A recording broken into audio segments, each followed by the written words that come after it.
Hi, everyone, and great afternoon. We are so excited to be here for our third webinar within our Small Business Month webinar series. If you haven't been able to join us for the other two, we are having a four-series webinar for National Small Business Month. And today we are so excited to be able to provide you some information for Series 3 within this webinar series. We will be discussing some very important topics for small businesses, whether you're starting out and you're looking to consider different options, or you're already in the full swing of business and you're starting to expand and grow and you need further information about things that you should be considering. So very excited to go ahead and hop in and provide you all with some helpful information. So today's topic is scaling without the risk, and that includes hiring individuals, partnerships with other businesses or other individuals who you may be partnering with for some sort of purpose for your business, commercial leases, and business compliance in Texas. So there's a lot that we're going to cover, a lot of helpful information here in this webinar. And so we hope that you find it helpful and share it with others who you think could also benefit from this information. All right, so today we're going to look at multiple things. However, let's go through a small list or synopsis of the topics that we're going to discuss. Number one is the legal side of growth, right? Why does it get complicated and why does it happen so fast, right? Sometimes we're growing and all of a sudden it hits us like a train quickly coming. Everything that we need to start to consider on a legal side that we just had not considered before. And really, you probably didn't have to until your business started to scale and your business started to grow. And now there are some areas where you are having to really think about how this impacts your business and what you should be considering to really make the best decisions for where you are right now and where your business can be going in the near future. Number two is hiring right. So employees versus independent contractors and a little bit of employment law. Number three is partnership agreements and buy-sell agreements. Number four are commercial leases and what Texas businesses should know about entering into commercial leases. Number five is going to be vendor contracts and business compliance. Number six is non-compete agreements, as well as licensing and permit requirements. And then last but not least, we'll have questions answered live so that you all can really figure out how these items pertain to you specifically in your business and what types of questions you have based on the information we're providing and about steps that you can take to apply them or put them into action.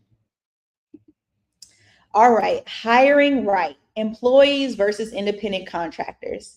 So some of you may not even have known that there was a difference between an employee or independent contractor.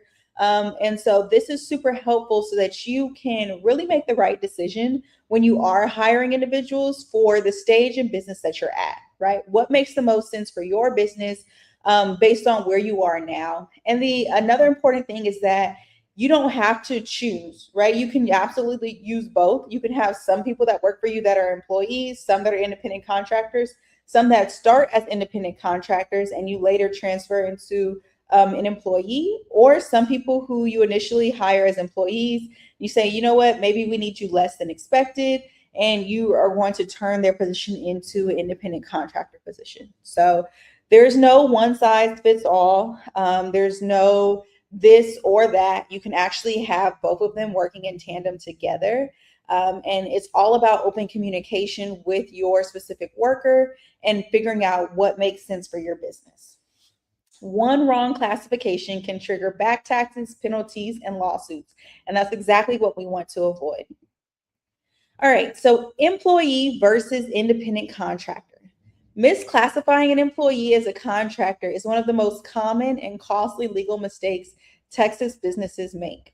So, what's the difference? So, when it comes to control over work, as the employer, you control how your employee works, how they work, and when they work, right? As an employer of an independent contractor, the independent contractor will more so control their process and how they actually fulfill the services that you need them to render.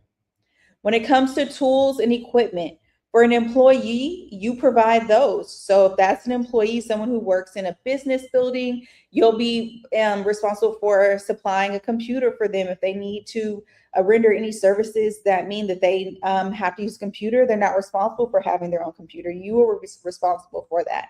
Having a quiet place for them to work, any specific tools they need. If it's going to be someone who's outside or they need to go and do power washing work. If they're an employee, you may have to provide a company truck, the actual tools to do the power washing service. So maybe ladders, gloves, safety equipment, things of that nature. If they're an independent contractor, they provide their own materials. So you're not responsible for that. Work exclusivity. So with employees, their work is often exclusive to you, meaning that they typically only work for you or for your company, versus the independent contractor can work for multiple clients or multiple companies, right? They don't just have to work for your specific company. Tax withholding. This is probably the biggest and most important. When you have an employee, you are responsible for withholding payroll taxes from each and every check that they receive, right? And so you're going to need to make sure that you are reporting that to the Texas Workforce Commission as well as to the IRS. And if you're in another state, then you need to look up the compliance laws for having workers in your specific state, so you can make sure you're upholding your tax requirements both on the state side as well as on the federal side with the IRS. Versus if you have an independent contractor, you're just paying them the exact amount for the work that they completed. You don't have to take out any taxes. You do have to prepare what's called a 1099 and provide that to them for federal tax reporting. Because ultimately, whether they're an employee or an independent contractor, the amount that you're paying each of those individuals is a write-off for your business, and you need to have accurate and appropriate calculations of how much you have paid to each individual. So with an employee, they would get a W-2, and then with the independent contractor, they would get a 1099, and your accountant or your tax preparer can go into further information for you with that. I'll just say that the IRS has specific deadlines of when you actually have to release W-2s or 1099 forms to the specific type of worker that you do have. So that's a big one, especially because recently we had someone contact us and they were saying, hey, I have my employees fill out their tax withholding forms online. I don't see what they put. I just make sure that they have completed it appropriately and I have the information I need so that when the payment processors that they use relinquishes their biweekly pay, it takes out what's appropriate. And so they had found that 2 employees are now contacting them this year, complaining about taxes for last year, where they had elected that a certain amount of taxes not come out of their check and they forgot to switch it off. And so now they're asking the employer if the employer can go ahead and pay those taxes for them because they forgot to turn off the trigger. And so, they wanted information as to who is at fault, right? Is it the employee that's in fault, or is it me as the employer? Was I supposed to make sure? And so the employer is saying, we don't even get to see that information if they decide to withhold certain things from taxes so that they could get more money during certain times of year. Maybe you turned it off for 3 months during the Christmas time or something like that, so you would have more money for gifting and presents. That's not your employer's responsibility to make sure that you turn it, back to where it needs to be. And so ultimately it was the employee's duty to make sure that whenever they change the tax, method for their specific pay, that they change it back to however they want it. The employer just has to make sure that they are given the proper documents and proper tools to be able to control that.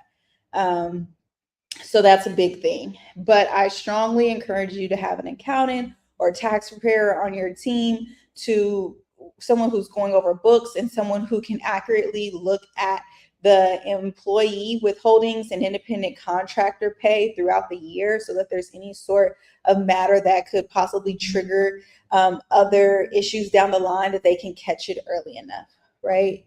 And so what happens when you don't fulfill these specific duties? With an employee, the employer is not at fault, right? However, with the independent contractor, the employee could owe back taxes, penalties, and possibly lawsuits if they don't properly pay the independent contractor, or the independent contractor could be responsible for paying back taxes, have penalties, and lawsuits if they don't appropriately file their 1099 with the IRS, because since the employer is not taking the taxes out, it is up to the independent contractor to take the taxes or to pay the taxes to the IRS. And so if they have worked a large amount of hours for you, and they've just been getting paid straight pay without any taxes taken out, at the end of the year, the IRS is looking at that 1099. They're like, okay, based on the amount that this independent contractor made, this is how much you owe us. And if that independent contractor had not been setting aside money throughout the year to be able to pay for taxes, then the independent contractor could owe back taxes.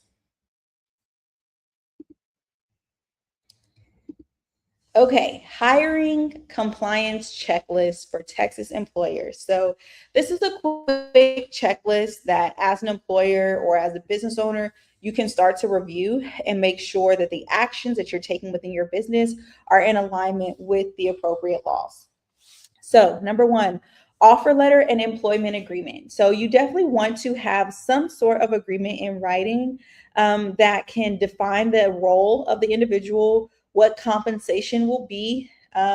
Employment at will status. Texas is an at will state, meaning that the employer can release the employee at their own will without providing major explanations. And likewise, the employee can leave the position at will. And then you also want to outline confidentiality obligations in writing at the time of hire. So if there is certain information that the person that you're hiring may come into contact with, such as maybe if your client is a daycare, you may come into contact with social security numbers of the different children, medical records of the different children. And so this is confidential information that you want to make sure your employment agreement addresses, that the employee is not allowed to duplicate that information or use it or share it for any purpose other than to fulfill the duties of the specific role that they were hired to perform. Another thing is going to be W-4 and Texas new hiring reporting. So you need to have them complete the federal tax withholding form. I kind of mentioned this in the last one. It's up to the employee what they put on that form. As the employer, you are just required to have them complete it and keep it on file. And then for reporting new hires to the Texas Workforce Commission, that is required by the state of Texas. If you're in a different state, then you would need to check your specific state laws to see what those requirements are going to be. Non-disclosure agreements and non-solicitation. These are super huge. So non-disclosure plays into the confidentiality piece that we just discussed. So non-disclosure means that you are not allowed to disclose any information that is not generally known to the public and that you only have had contact with because of your specific role or your specific position with a company. So your employee only comes into contact with the child's social security numbers and medical records because of their position with your daycare. The non-disclosure agreement can once again highlight that they cannot share that confidential information that is not generally known to the public, and that they should only utilize that information for their specific duties that fall, within their employee role. Non-solicitation means that you cannot try to take clients or workers away from the company if they depart. So maybe they decide to quit, or they decide to take actions that cause you to fire them. The non-solicitation clause can kick in, meaning that they can't try, if it's a daycare, they can't try to tell other parents, oh, well, I'm leaving here and I'm starting my own daycare. If you want to come and have your kid join my daycare, then here's my contact information. No, they can't solicit your customers, and they can't solicit your workers either. So if they have coworkers and they're like, hey, just come work for me, it's going to be a lot better, I'll pay you more, work conditions are going to be phenomenal, they can't solicit your Clients are your customers as well as your other workers. So you can put that in your beginning documents as well, but you need to make sure that it is included in there. I-9 employment eligibility verification. Federal law requires completion within 3 business days of the employee's start date that you keep this on file. For any sort of document that the IRS requires that you have your employees fill out, you can find those PDFs online. You can usually search IRS document I-9 or IRS form W-4, and you'll be able to grab the PDF form from the IRS website. And then if you use any sort of payment processor like ADP or Gusto or something like that, they'll typically already have those documents uploaded as part of the onboarding for your specific worker. And if it is required that they fill it out, then that specific payment processor will require the employee to fill it out as they're completing the onboarding paperwork. Employee handbook. This is super important to have, and a lot of people don't establish them until they've run into some sort of issue. And they're like, this employee did this, and now I need to go back and change things to make sure that I can avoid this issue in the future. The employee handbook, the main purpose is meant to establish workplace policies, anti-harassment procedures, paid time off, and disciplinary processes in writing. I've had a client who only had an employee handbook but didn't have any sort of employee agreement. And so while certain things were addressed in the handbook, they never had the employee agree to other items that weren't mentioned in it. So it's really important that you have both an employee handbook and you have some sort of employee agreement. And if the worker is an independent contractor, then you have them sign an independent contractor agreement. So you really need both the handbook and then both the agreement. The handbook may go into further day-to-day details like how to clock in, how to report that you're going to miss work, things of that nature, versus the employee agreement is really meant to outline the legal ramifications of the role that they are fulfilling, what their legal duties are to you as the employer, and what those consequences look like if they fail to uphold those duties. The last is a workers' compensation notice. Texas does not require workers' comp, but you must post notice of your election and file with the TDI. So typically they require you to have some sort of poster or some sort of document posted in your business that outlines what Texas law says about workers' comp and then what your business has elected to do, whether or not you will offer it and how they can file it. But you do need to have it posted. It is required by Texas law. A lot of times when you file your LLC or file your corporation with the state of Texas, you're going to get a solicitation piece of mail, and it's going to state that they can prepare this mandatory workers' compensation posting for you that you can put in your business, and they want to charge you this absorbent amount of money, like $75 or $100, and it's literally something that you could print offline for free. Laminated if you want to get fancy and post it in your business. But typically after you file the LLC, you'll get that solicitation in the mail. You do not have to use that company that has sent you the letter and is trying to solicit their services, but you do need to make sure it's posted in your business.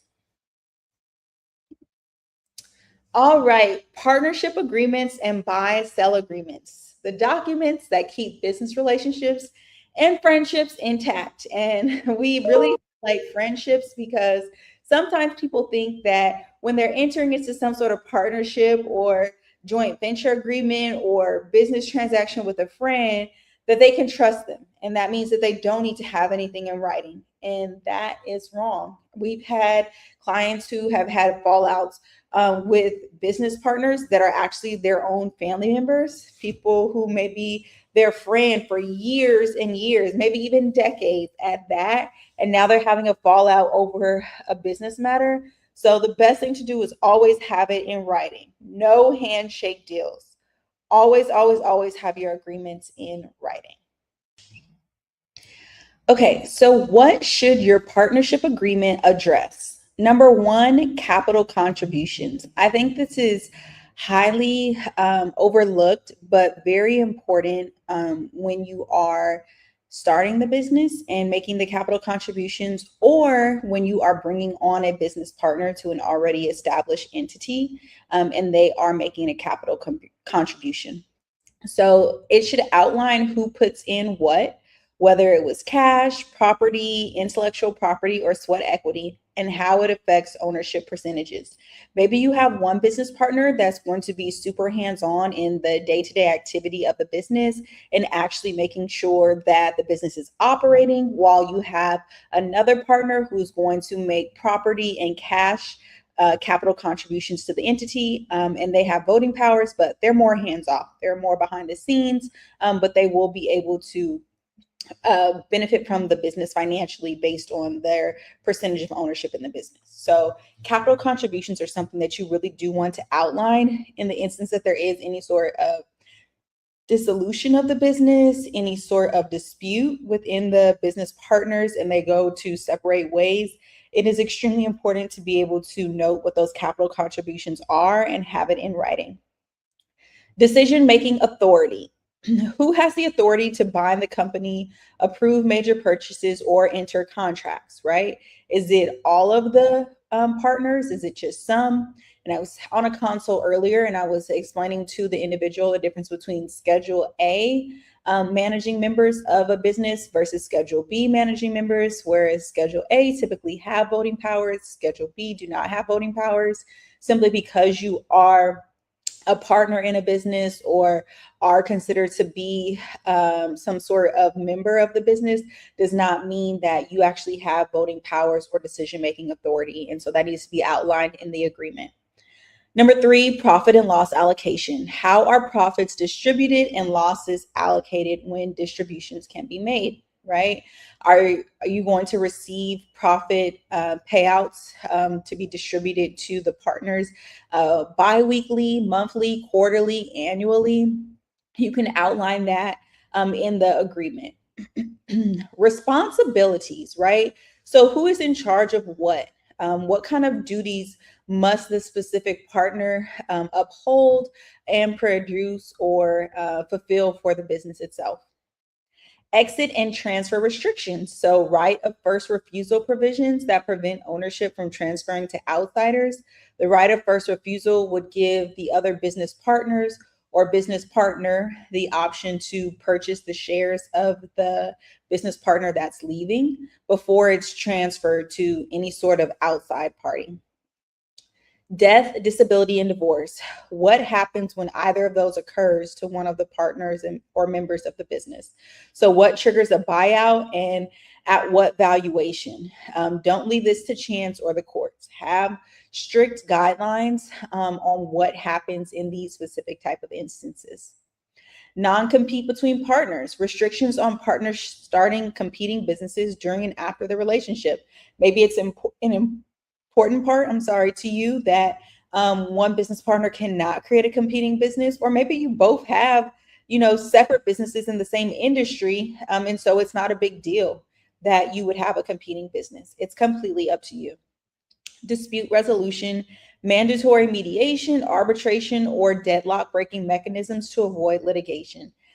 Be careful with this though, be mindful of what the cost for mediation is, arbitration, or things like that. You don't want to just use standard cookie cut language for a dispute resolution section. You really want to understand between all of the partners of the business what each of those means and what the consequences of choosing one of those would be for dispute resolution.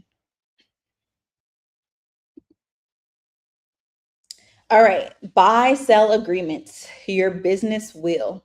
So a buy-sell agreement determines what happens to a business owner's share when a triggering event occurs. Triggering events could be bankruptcy, voluntary exit, death, permanent disability, divorce, or forced sale. So with death of an owner, the agreement funds a buyout of the deceased person's interest, preventing ownership from passing to unqualified heirs. So maybe you run a medical practice or a law practice with an individual, and so death of this owner means that their interest in the business will pass to their heirs. However, if their heirs do not hold that specific professional license, a medical license, or a law license, then it's a mandatory buyout, right? You have to pay their heirs their share of the business. They can't actually take part in running the business. Or maybe you don't have a business that requires any sort of professional license, but their child or their spouse may be unqualified. You failed to run that business with you. That's not someone who you would want to operate a business with. Then you can opt for a buyout of the deceased person's interest. So if they owned 50% of the business, you have the business valued, and determine what the value of the business is by a professional, and then you pay 50% of that to the deceased individual's heirs. Voluntary exit. So, right of first refusal will ensure that existing owners can buy out a departing partner before outsiders can. And once again, these are all options that you can put into a buy sell agreement, or you can put into the operating agreement or partnership agreement for the business, so that you already have these set in stone, so that if any of these events does happen, you already know what you will be looking at, right? Like what is actually going to already be put in place and agreed upon by the parties, so that when you get to it, you're just like, okay, let's go to this part or this provision in the agreement. Okay, this applies here. So bankruptcy, that can stop creditors of an individual owner from being able to seize their form of the business interest or their percentage of the business interest. Permanent disability, a disability buyout provision ensures the business continues without operational disruption. Divorce, it will restrict a spouse from becoming an unintended co-owner of a business they had no role in building. Forced sale, the drag along and tag along provisions protect both majority and minority owners in sale scenarios. So, divorce, if you don't already know, Texas is a community property state. If one of the business owners use community funds to become a part owner in a business, although the other spouse takes no part in the business, upon the divorce, that spouse may actually claim ownership of whatever percentage of the owning spouse 50% of that has in the business. So if their business is owned by two individuals 50-50, and one of the owners gets divorced, then 25% of that could possibly become that of the spouse during the divorce, and that is what would be considered to be an unintended co-owner of a business.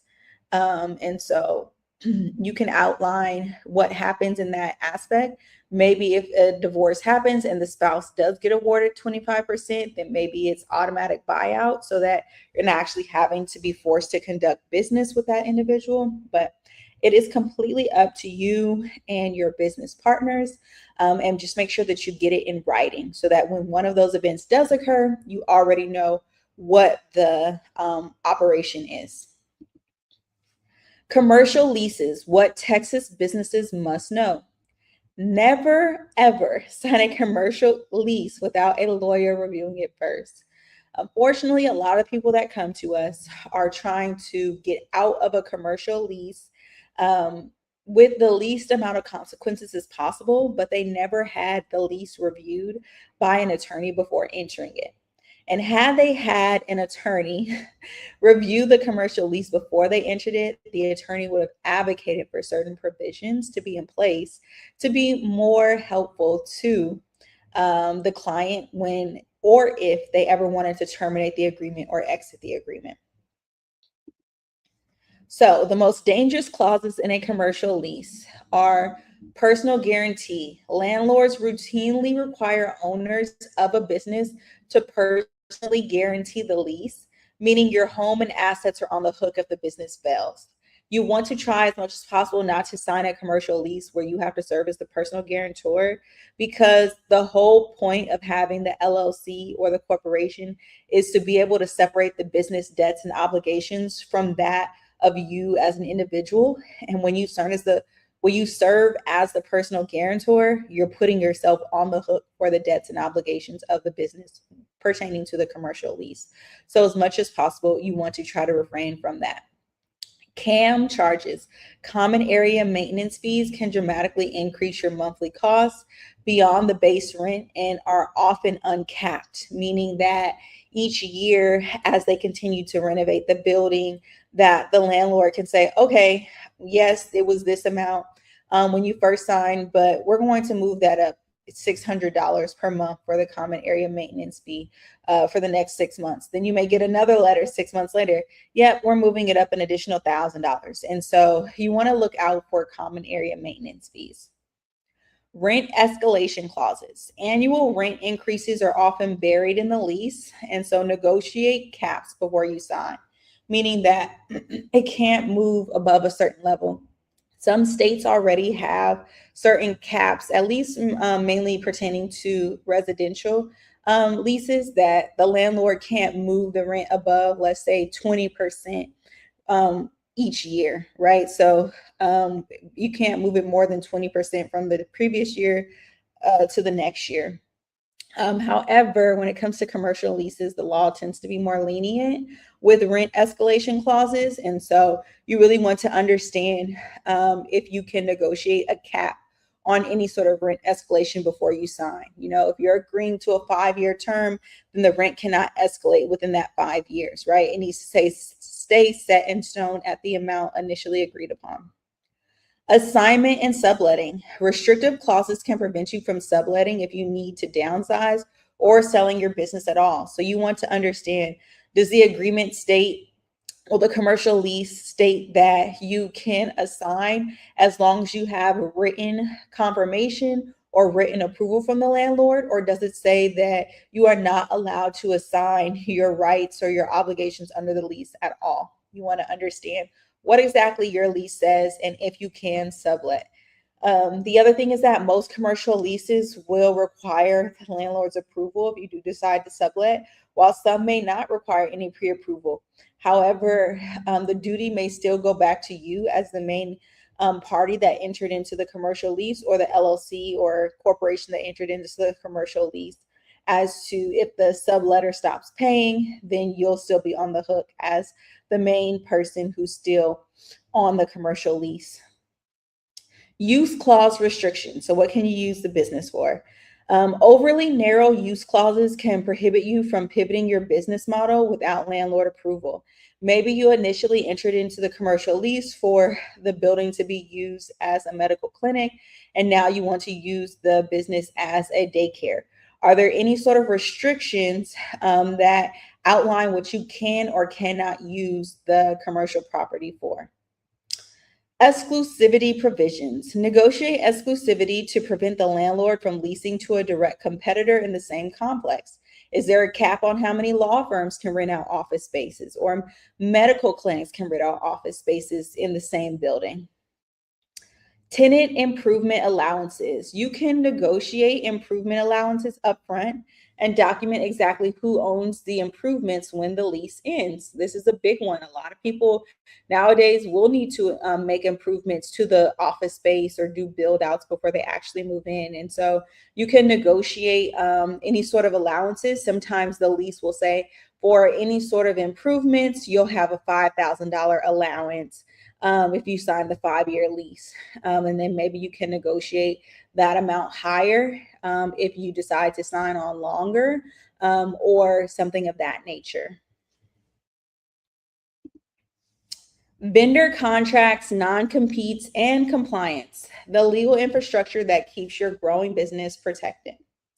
So, vendor contracts and business licenses. So, vendor and supplier contracts must include delivery timelines and performance standards, quality specifications and acceptance/rejection procedures, payment terms, late fees and dispute processes, intellectual property ownership of custom deliverables, indemnification and limitation of liability, force majeure and termination of rights. This is super important, and it became super important when we went through the period of COVID. There were arguments in cases whether or not COVID was deemed to be considered a force of God. And so basically force majeure, that's what it means, a force of God, something that you would not naturally have control over, a hurricane or some sort of natural disaster. would occur. And so there were contract disputes as to whether COVID counted as a form of God, and the force majeure clause would kick in to terminate the lease, because maybe you no longer needed the lease because people just were not coming out in person anymore. And now you're stuck with having to pay rent on a commercial lease when people are just meeting virtually and no longer need to meet in person. Confidentiality for proprietary information. So any sort of vendor or suppliers that come into contact with confidential information. Maybe you have an IT vendor who is working on your computer systems, and they come into contact with lots of confidential information or proprietary information. You want to make sure that they are required to keep that confidential, and that they have that non-disclosure clause or confidentiality clause in that vendor and supplier contract. Not having any of these items in your contract sets you up to be ill prepared if there is any sort of breach, meaning that the other party does not follow something that you have outlined in your contract. It makes it very hard to try to recover and to try to make legal claims in a court of law when you don't have a properly drafted contract that is robust in the fact that it legally protects you and has all of these items and more addressed in that specific contract. Texas licensing and permits to check. So these things may apply to your specific industry, but they are not necessarily required. So every industry has different procedures under Texas licensing and permits. And so you just need to check to see if these apply to you. Texas sales and use tax permit with the Texas Comptroller's Office. That is required of most businesses, but there is a list that the Texas Comptroller's Office has put out of specific types of entities that are not required to pay sales and use tax. Professional licenses. Maybe you have to get a professional license with TDLR, TSB, PA, or TEB, or any other sort of licensing or permitting organization in the state of Texas. For example, if you run a barbershop or a hair salon, TDLR requires you to have certain licenses. They require you to have that posted in your business, and they require, I think, an inspection of your specific entity that you're going to use to offer those services, like to get like a salon permit or something like that. City and county business licenses and zoning approvals. So it's completely up to the specific county or city that you live in as to whether they have zoning restrictions. And so you may need approvals for certain things.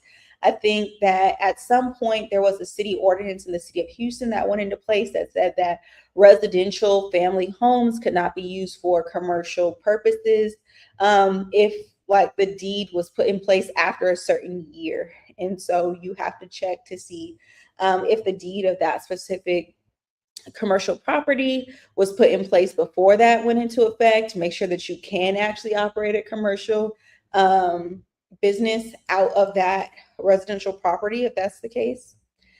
Federal licenses for your specific type of business. If you sell alcohol, right? If you're a bar, restaurant, something like that. Health permits for food, childcare, or healthcare. Contractor registration and bonding requirements. That is very, very, very, very, very important because we deal with real estate law, real estate disputes. When we go to review those contracts, you will be surprised how many people never even thought to ask a contractor that they hired if the contractor had insurance and was bonded, right? And so you want to make sure that that's addressed. Workers' comp election. We talked about that prior when we were talking about the differences between employee and independent contractor, but what does the Texas Workforce Commission require for workers' comp elections of a business? You need to make sure that you have those items in place and an understanding of those. So how can the Curry Law Firm support your growth? We don't just help you start, we help you scale legally and confidently. Number one, we can help with employment and independent contractor agreements. Those were the first methods we talked about. And so proper classification, onboarding documents, and intellectual property assignment agreements that can protect you from your day-to-day hiring.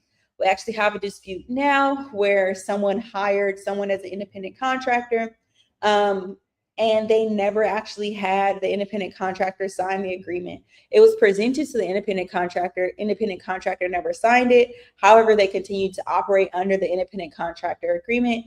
And now the independent contractor is trying to claim ownership of the intellectual property that was prepared under their term of working for the employer. And so you really want to make sure you have those agreements in writing and signed, right? Signed is the second part.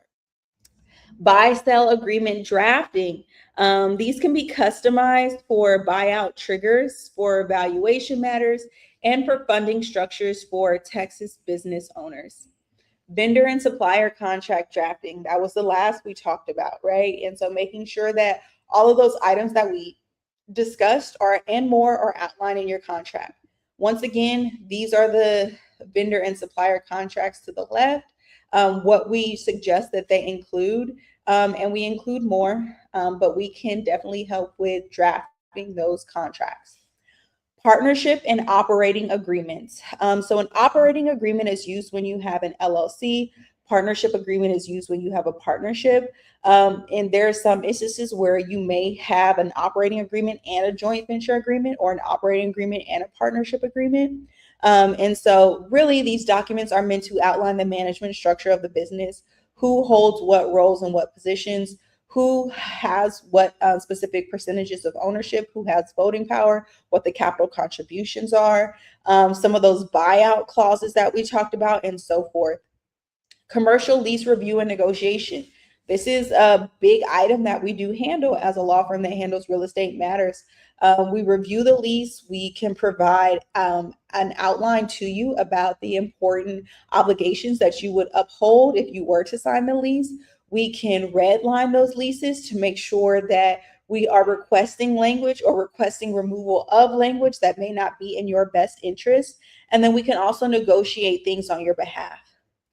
Business compliance audit. So we can also do an audit of your business to see how it is compliant with city, county, state, and federal law.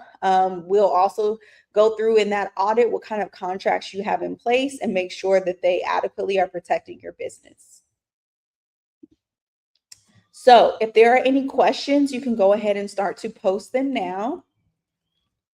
And as we wait for any questions to be posted, then we'll go ahead and go through some of our commonly asked questions.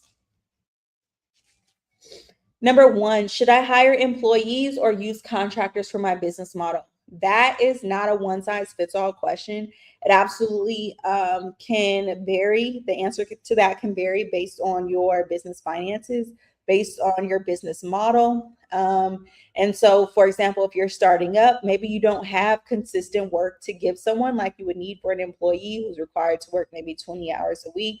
You're not in the position to be able to provide any sort of benefits to employees, then maybe you need to opt for the independent contractor model where they don't have to work a set number of hours per week. They work on an as needed basis, and you're not required to take the taxes out. You're not required to offer them benefits. So it depends on the age and stage of your business and where you are.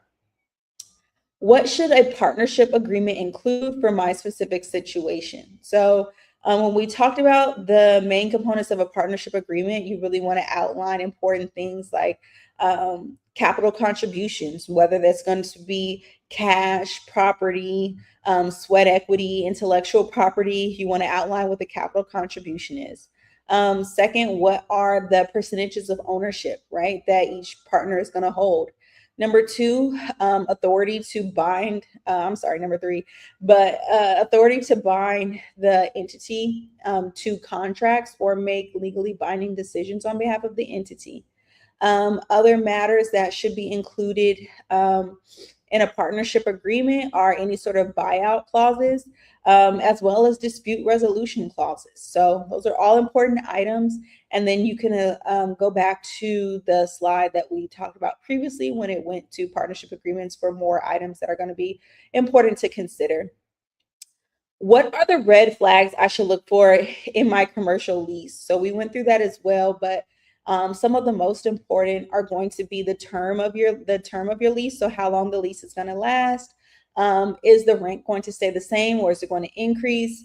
who is in charge of any sort of changes that need to be made to the property or ongoing maintenance of the commercial property, what sort of incentives can be given for improvements that need to be made. Is there an improvement allocation that the lease provides that they'll cover, maybe the first 2,000 or 3,000 of the improvements that you're requesting, such as a fresh coat of paint, pulling up of any old carpet or something like that. And then termination clause. Termination is super important because if you ever need to exit the commercial lease for any specific reason, you need to understand what rights you have to terminate the agreement and what kind of actions or activities will qualify to terminate that agreement. Do I need a buy-sell agreement if I only have one other business partner? Absolutely. The amount of partners in a business does not determine whether you need to have these agreements in place. It's always better to have them and not need them than to need them and not have them.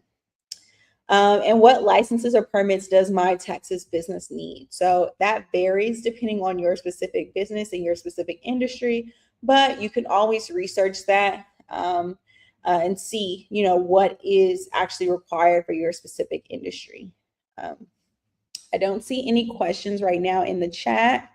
But if you have any other questions, you can feel free to call into our office and book a time for us to speak, which leads me to our last slide.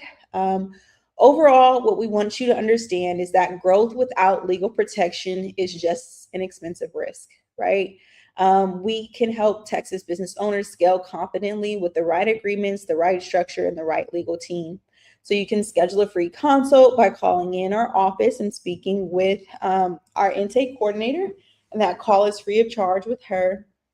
And then you can also decide to move forward with services or with meeting with an attorney if you need more information or want to go further in depth about specific advice on your personal matter and how the laws apply to your specific situation. So thank you so much for joining us for part 3 of our 4-part webinar series for this month as we celebrate National Small Business Month. I hope you found this information helpful and that it starts to have you thinking about some things that maybe you didn't already consider, or if you have some of these already in place, but maybe need to strengthen them or bulking them up, we can definitely assist with that. Our next webinar is going to be next Thursday at 12 p.m. and we will discuss defend and preserve. So this is about disputes, real estate, and legacy planning for your business. So we hope to see you next week. You can catch the replay of this webinar on YouTube at Curry Law Firm on YouTube. And so we hope to see you at our next webinar. Thank you so much for attending.